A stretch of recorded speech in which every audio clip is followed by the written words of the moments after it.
At this point, now we know that the player wants to get better, the parents want the player to get better, and that they understand FPP and the volume of swings, and that the swing away is the best tool to get that. So essentially at this point, almost every parent or child really wants the product.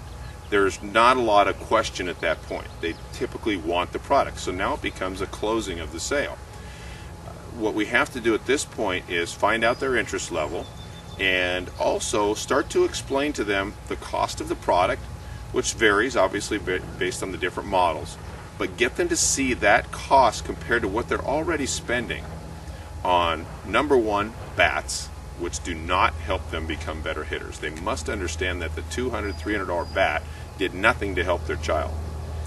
And that if they're willing to spend that every year or two throughout the rest of their career, why wouldn't they spend the same amount of money on a product that actually helps them become good and reach their potential? Because when you ask that question and you actually get them to answer, they don't have a good answer. The only thing they will answer is that they see it and they can't buy it today. And that's a different issue when we start talking about closing them then versus later. Okay? So make sure that you start making those correlations. How much are they spending on travel, on uniforms, on gloves, on cleats, on all sorts of other stuff that may or may not help them, but probably doesn't. We really have a training tool that works. And once you make that correlation, most people will see the value of it.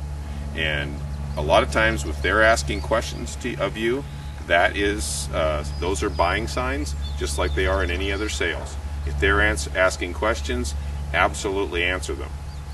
But during that time period when they're asking you questions, for the most part, don't say a lot. Let them ask the questions, and if they're standing there contemplating, sometimes it's best to just be quiet. It's best to just be quiet. And it's also very important at this stage in somewhere that you just ask for the sale and just say, well, do you want to buy one? I've got them right here today. And be quiet again. Ask the question, would you like to buy one? And if there's more questions, answer the questions, and when there's some quiet, let them talk. Would you like to buy one today? Keep asking. Pretty soon they'll probably say yes. And if they don't, be very kind. We're not a used car salesman here. We don't want that. We do not want that. We're in the business of helping kids. And if you're sincere about that, you will sell plenty of these.